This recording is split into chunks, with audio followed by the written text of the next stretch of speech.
Apakah itu Riway? Riway adalah syarikat yang telah melangkah sehingga hari ini selama 12 tahun.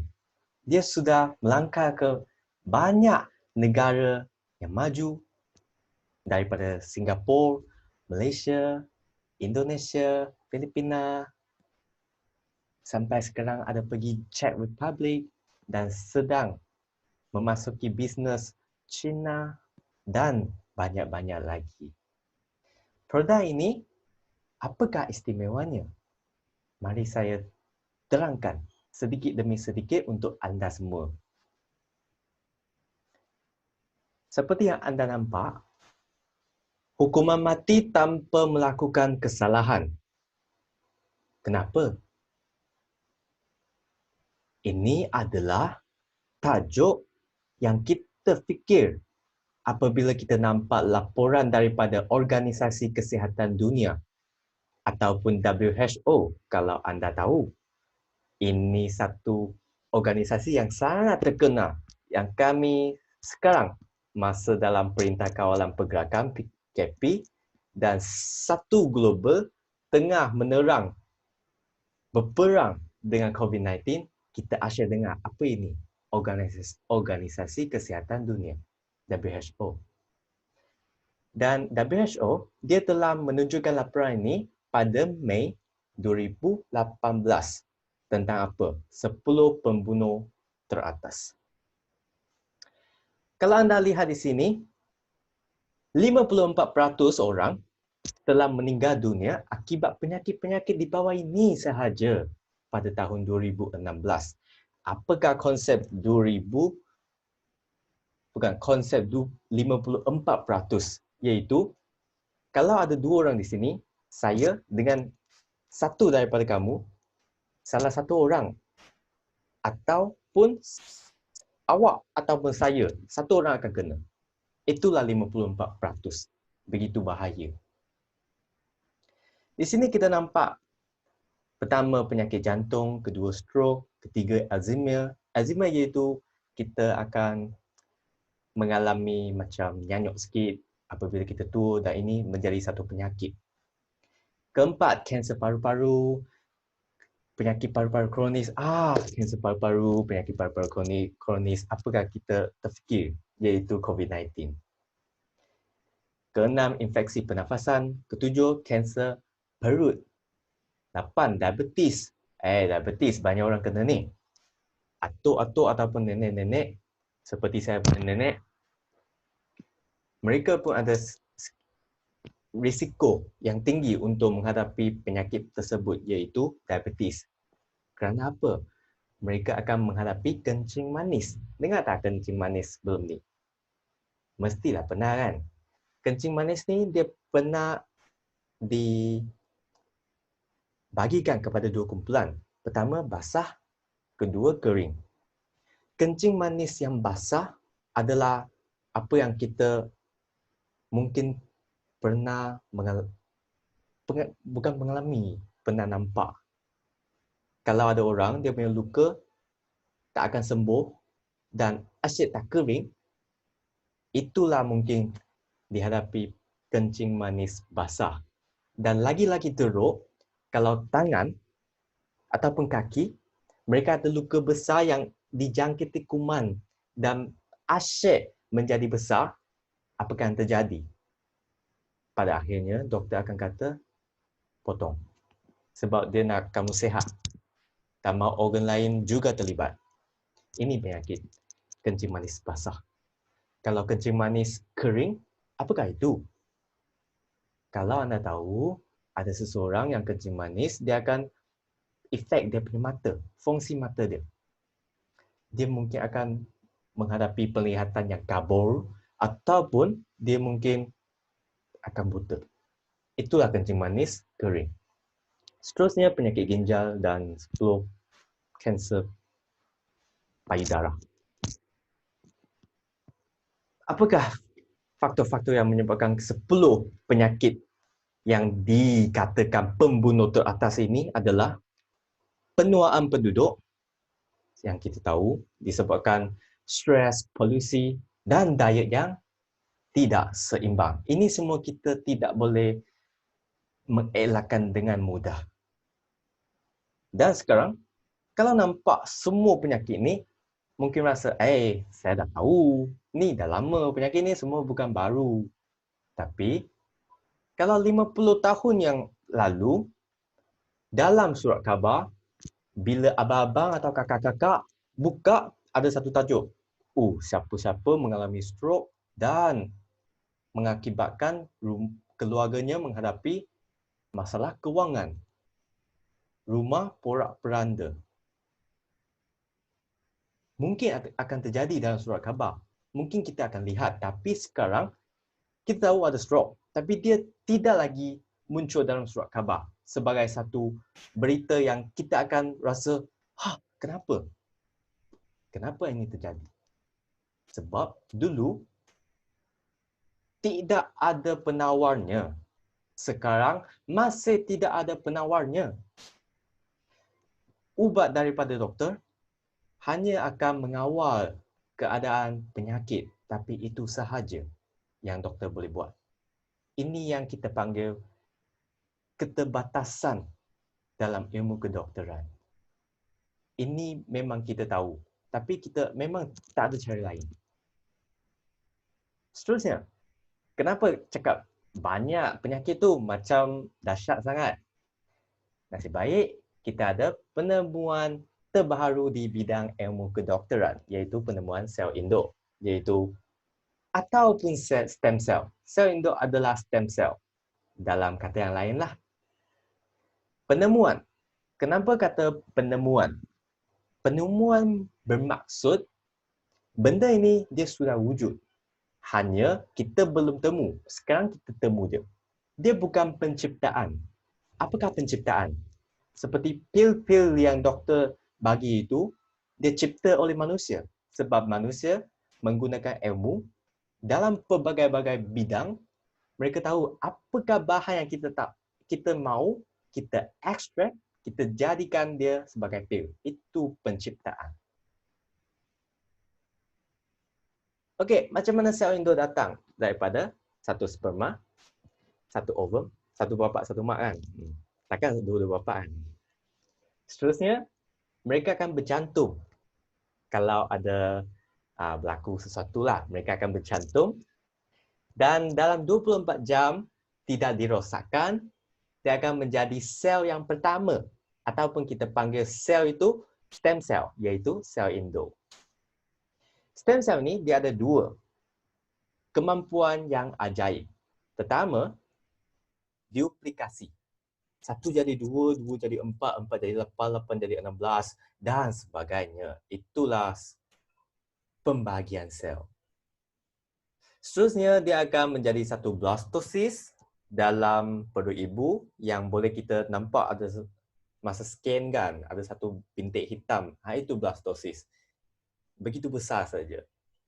Blastosis ni akan terus berkembang dan inilah kemampuan ajaib yang kedua, iaitu stem cell ini dia akan berkembang dan membahagikan kepada stem cell usus kecil, stem cell hati, stem cell kita punya saraf, kita punya jantung, paru-paru, merangkumi kulit, mata, semua bahagian manusia kita. Sehingga 300 berbagai-bagai stem cell. Semua bahagian, semua organ ada stem cell kita. Macam sini ada stem cell kulit dan ada sel kulit. Itulah dia punya konsep. Akhirnya dalam 9 bulan barulah kita ada satu baby yang sehat. Sini saya nak berterima kasih kepada semua ibu-ibu yang begitu susah payah mengandung dan melahirkan kita. Terima kasih semua. Okey. Penemuan sel induk. Bagus. Tapi bukan saya yang kata. Ada buktinya daripada berbagai-bagai majalah yang ternama di dunia. Seperti nampak di sini, The Straits Times. The Straits Times daripada Amerika. Ini macam bagus. Okey, apakah yang kata di sini adalah kita boleh nampak Stem cell therapy, a revolution in medical science. Maksudnya dalam sains kedokteran, bidang kedokteran, stem cell sudah menjadi satu terapi ataupun cara perawatan yang terkini. Okey, seterusnya adalah macam mana kita boleh dapat terapi stem cell ni? Kalau dia bagus, tapi kita tak dapat ambil, apakah fungsinya? Maka, saya perkenalkan. Sini ada 3. Pertama adalah injeksi placenta daripada Switzerland. Pernah dengar tak kawan-kawan ataupun abang-abang kakak-kakak? Macam tak pernah kan? Ataupun ada tak kawan-kawan di sekeliling anda pergi ke Switzerland untuk buat injeksi ni? Mungkin pun tak ada. Sebab dia terlalu mahal. Berapa mahal saya pun tak tahu macam mana nak cakap. Saya tak pernah try. Yang kedua adalah memakan waktu. You kena booking lah, fly lah, pergi situ lah, buat satu terapi lah. Dan kita memang sebagai penduduk biasa, susah nak contact dengan institusi macam ini. Kedua adalah transplantasi sel induk. Stem cell kita boleh transplant. Macam mana? Pertama, dia guna operation. Mestilah mahal. Kedua, dia menyakitkan. Kenapa? Pernah anda dengar tentang transplantasi sum-sum tulang? Daripada tulang belakang situ, sum-sum tulang, dia injek, dia tarik daripada situ. Apa itu? Itulah sel induk. Dalam sum-sum tulang kita ada sel induk. Itulah transplantasi sel induk ataupun transplantasi sum-sum tulang. Yang tidak boleh menggunakan bius.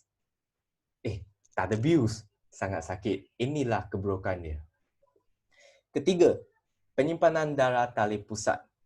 Ini sudah menjadi satu teknik ataupun teknologi yang memang sudah common lah dalam dunia barat ke ataupun sekarang di Singapura ataupun Malaysia.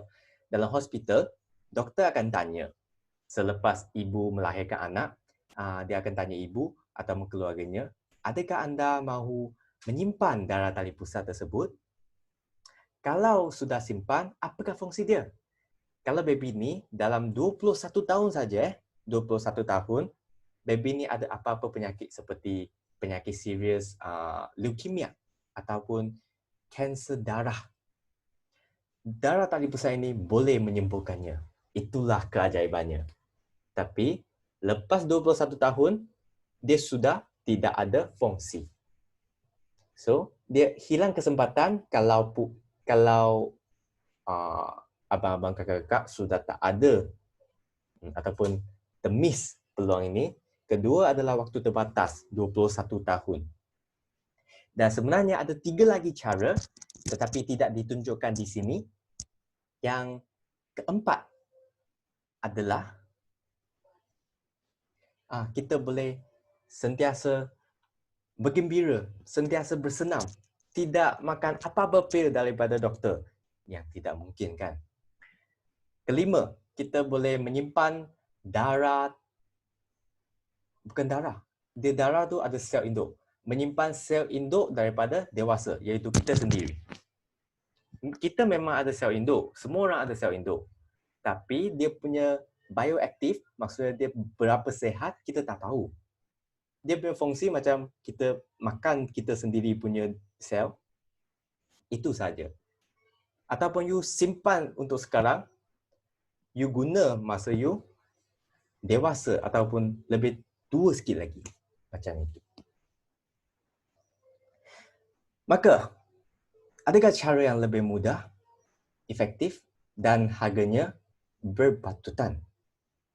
Ada. Dengan adanya teknik kapsul, iaitu kapsul dengan teknologi moden. Ini saya rasa saya kena adakan satu tepukan besar kepada syarikat kita.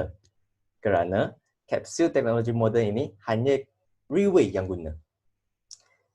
Pertama, teknologi pembekuan kering. Dia seolah-olah satu peti sejuk yang besar.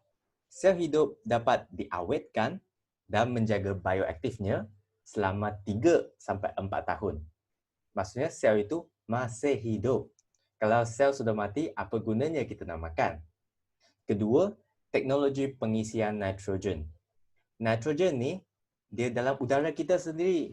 Sini, semua ada. Banyak. Dan nitrogen ni, kenapa nak inject? Sebab dia tak nak ada oksigen dalam semua kapsul itu. Kalau ada oksigen, apa terjadi? Pertama, akan ada kuman. Kuman akan bernafas, mereka akan membiak. Kedua, kalau ada oksigen, sel-sel induk ini, mereka akan teroksida seperti apel, menjadi warna perang. Itulah konsep dia. Maka teknologi pengisian nitrogen ini, dia mencegah oksidasi yang dapat merosakkan sel hidup plasenta. Ketiga, teknologi lapisan enterik. Dalam perut kita adalah satu jus. Jus apa tu? Jus gastrik. Jus gastrik ni dia memang bagus. Dia menghancurkan apa-apa makanan yang kita makan. Tapi sekarang kita nak makan kapsul stem cell, iaitu sel hidup. Kalau sel hidup, masukkan dalam perut, kena jus gastrik, jadi apa? Jadi sel mati. Kita nak ke? Kita tak nak. Maka teknologi ini, dia membolehkan kapsul ini sampai ke perut tapi tidak dicernakan oleh jus gastrik. Tidak dicernakan, macam mana kita makan nanti dia keluar lagi ke? Tak. Selepas itu, dia sampai usus. Usus kecil, dia bersifat alkali. Apa itu alkali? Dia macam benda-benda pahit, okey? Dalam perut, dia bersifat asid. Dalam usus, bersifat alkali. Alkali pahit, okey? Kenalah jus daripada usus tu beralkali, dia punya lapisan barulah akan hancur ataupun tercerna. Kenapa? Barulah usus kecil terus menyerap semua nutrien daripada kapsul itu, termasuklah stem cell, dan mencapai 3 kali ganda dia punya fungsi. Semua khasiat tu.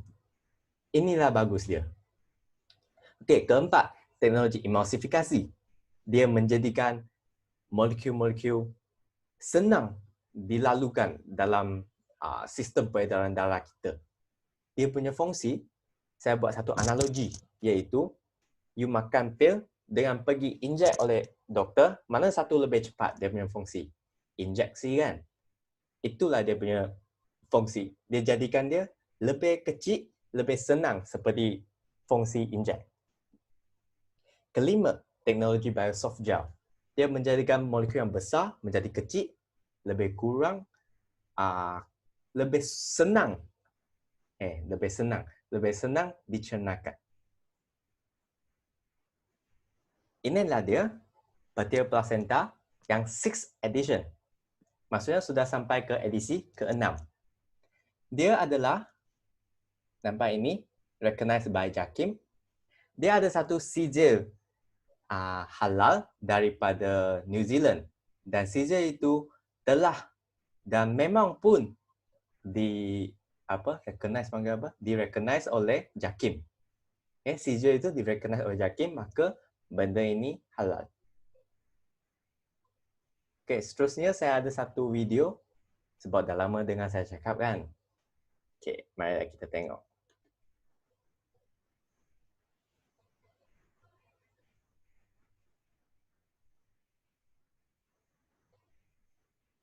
Teknologi pengeringan beku yang digunakan Riway menyebabkan sel-sel hidup untuk menjaga usia bioaktivitasnya dari 3 hingga 4 tahun. Teknologi pelapisan enterik mencegah kapsul dari kerusakan oleh asam lambung, sehingga komponen nutrisinya dapat tercerna dalam usus halus dan memperoleh penyerapan 3 kali lipat. Teknologi pengisian nitrogen juga berfungsi menjaga sel-sel hidup tetap aktif tanpa adanya oksigen. Sementara teknologi emulsifikasi menyebabkan molekul yang lebih besar untuk diserap melalui siklus garam empedu. Kombinasi menakjubkan dari teknologi tinggi dan sel-sel hidup ini menjaga agar aktivitas plasenta dapat mencapai efek maksimalnya. Portir yang melambangkan kemurnian rusa berasal dari negeri yang bersih dan bebas polusi, Selandia Baru. Penelitian juga menunjukkan bahwa plasenta rusa paling menyerupai plasenta manusia. baik secara kimiawi maupun pengaruh-pengaruh fisik. Itu juga terbukti tak menimbulkan reaksi alergi. Plasenta rusa adalah alasan utama mengapa Pourtier memilih menggunakannya sebagai bahan utama. Plasenta rusa diperoleh melalui kelahiran alami seekor anak rusa dan tidak membunuh rusa tersebut dalam prosesnya. Untuk memastikan bahwa tidak ditemukan adanya kandungan zat kimia, Riwe dengan seksama menjaga setiap tahap dalam proses produksi, yang mana memperoleh pengakuan keamanan dan efektivitas dari Pourtier Placenta, demi menyediakan sebuah formulasi yang menyeluruh dan lengkap. Riwe telah secara aktif terlibat dalam meraih penghargaan dalam penelitian dan pengembangan yang inovatif.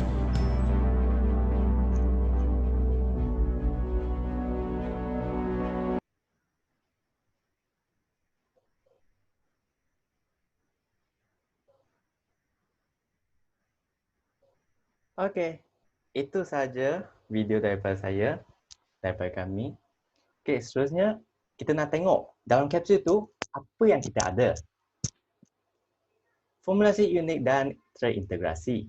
Yang pertama, memanglah kita produk sel stem cell kan. Kita ada sel hidup plasenta daripada rusa. Kenapa rusa? Bukan kambing, bukan lembu, bukan ayam. Kenapa? Sebab rusa ini dia memang satu haiwan yang special. Kebanyakan rusa ini, mereka hidup di mana? Hidup di luar negara kan, seperti New Zealand. Iaitu satu negara yang bebas polusi dan negara yang memang bersih. Rusa ini dianggap sebagai haiwan special kerana rusa akan tengok apakah jenis rumput itu, barulah dia makan. Dia akan pilih rumput yang baik, rumput yang kering, rumput yang bersih, baru dia makan. Maka kita boleh tengok dalam rusa ini ada lagi dia punya tanduk kan. Tanduk, kalau rusa tanduk, dia punya tanduk sudah potong, dia boleh sembuh balik, dia boleh tumbuh balik. Kalau haiwan lain, dia tidak boleh. Maka kita nampak dia ada potensi di sini. Dan sel hidup plasenta rusa, kita telah meningkatkan konsentrasi dia sebanyak sebagai 100:1. Dulu 50:1, maka dia ditingkatkan konsentrasi. Kedua, kita ada nuclear clavum. Ini adalah trademark. Nampak sini, trademark. Ini adalah trademark untuk syarikat kita. Syarikat kita, dia telah mewujudkan satu tim saintifik dan mereka pergi kaji. Ada satu bahan dalam ini, strawberry putih daripada Pulau Awaji, Jepun. Okey, dia punya fungsi apa? Dia boleh anti-inflammatory. Okey, apa itu? Ataupun anti-radang. Radang tahu kan? Dalam bahagian sendi ataupun bahagian dalaman lah. Kalau ada radang, dia akan membawa kepada satu efek, iaitu radang ini dia menjadi satu keadaan sebelum kita menghadapi kanser. Maka anti radang, anti kanser. Ketiga, fucoidan. Fucoidan adalah rumpai perang. Rumpai perang, tak pernah dengar. Dulu ada rumpai biru lah, rumpai hijau lah. Ini rumpai perang. Rumpai perang dia telah di-recognize oleh Jepun situ. Ada satu syarikat yang memang pergi mengkaji pasal kanser manusia dan sudah boleh membuktikan selepas badan manusia makan fucoidan ataupun rumpai perang ini, sel kanser akan terus secara automatik mati dalam 24 jam. Ini dia punya fungsi. Keempat adalah apple polyphenol. Apple polyphenol adalah satu khasiat dalam apple dan apple polyphenol dalam satu kapsul Pourtier ini dia bersama dengan apple polyphenol dalam 100 biji apple. Betapa banyak. Seterusnya ada dendrobium. Ini herba Cina yang ranking dia sampai number 1. Pernah dengar ginseng kan? Ginseng dia baru nombor ketiga ke empat macam tu. Dendrobium nombor pertama. Lepas tu kita ada marine collagen lah, evening primrose oil lah, squalene, avocado oil, borage oil, aloe vera dan lycopene. Okey. Semua ini bukan ada pil-pil yang berbeza, tapi semua bahan ini dalam satu pil per dia. Suplemen mencegah, memulihkan, menurunkan tiga tinggi. Okey, marilah kita tengok. Mengapa kita perlukan suplemen kesihatan? Pertama, suplemen. Sebab badan kita, masa kita makan, kita exercise, mungkin ada lagi zat-zat makanan yang kita perlu. Maka kita perlukan suplemen. Kedua, mencegah. Mencegah lebih baik daripada merawati. Maka, apa yang kita makan ini sebenarnya dia mencegah kita daripada menghadapi beberapa penyakit. Satu konsep yang memang senang iaitu sekarang zaman apa? Zaman teknologi. Dan sekarang kita menghadapi apa? Kita menghadapi serangan daripada virus iaitu COVID-19. Tapi apa yang kita boleh mencegah adalah selain daripada washing your hand, memakai penutup mulut, kita boleh memikirkan cara untuk meningkatkan imunisasi ataupun sistem keimunan badan kita. Maka kita boleh serang virus tersebut apabila mereka datang kepada kita. Ketiga adalah memulihkan. Keempat, menurunkan tiga tinggi. Tiga tinggi, pertama, tekanan darah tinggi. Kedua, gula tinggi. Ketiga, kolesterol tinggi. Ini semua orang nak kan? Kelima, detoksifikasi. 6, melindungi. 7, memperbaiki. Dan ini, meregenerasi. Meregenerasi. Suplemen lain pernah dengar tak meregenerasi ni? Mungkin tidak, mungkin ada. Tapi saya boleh kata, Standard Protein ini adalah satu produk untuk memenuhi semua keperluan suplemen kesihatan anda dan meregenerasi adalah memang serius ada. Kalau ada peluang, kami akan terus tengok kepada testimoni. Inilah sertifikat ataupun sijil-sijil yang standard, mutu yang halal. Okey. Tengok dulu sijil yang terakhir ini iaitu sijil halal dari Yayasan Islam International Selandia Baru ataupun New Zealand. Okey. Maka kalian boleh pergi tengok sijil ini dia telah di-recognize ataupun memang recognize lah oleh JAKIM. Maka produk kita halal. Yang tengok balik, sijil dijual bebas international. Kita boleh jual produk ini dengan adanya sijil ini pergi ke mana-mana negara. Kecuali beberapa negara. Kedua adalah sijil GMP CPPB New Zealand untuk fasilitas utama dan penelitian tanaman. Keempat, ini adalah sijil keselamatan makanan New Zealand. Makanan, bukankah ini satu produk? Tapi selepas dikaji, dia punya kandungan seperti dalam makanan saja. Dia bukan satu produk yang kita kata apa, kita makan, tapi dia ada 70% ada bahan kimia macam tu. Tak ada. Dia memang semua bahan semula jadi dan dia memang diiktiraf sebagai makanan. Diiktiraf. Kata ni saya kasih. Seterusnya adalah sijil uji keselamatan dari Rumah Sakit Umum Singapura. Okey, Singapura ni satu negara yang memang ketat daripada segi undang-undang dia, daripada segi dia punya keselamatan. Maka kita bolehlah kata lega sikit kalau sijil ni daripada Singapura sebab rumah sakit ataupun hospital Singapura mereka mengeluarkan sijil ini dan ada satu syarat. Kalau produk ini dia telah dimakan oleh apa-apa ataupun siapa-siapa sahaja dan satu daripada mereka, satu cukup. Satu daripada mereka pergi dakwa. Kata produk ini apa-apa dan badan saya selepas makan menjadi teruk ataupun sebagainya. Kedua-dua sijil ini dia akan ditarik balik. Tapi sekarang dia tidak. Dan sudah 12 tahun. Sudah berjuta-juta orang mengambil produk ini. Maka sudah nampak sijil, rasanya boleh ada keyakinan terhadap produk ini.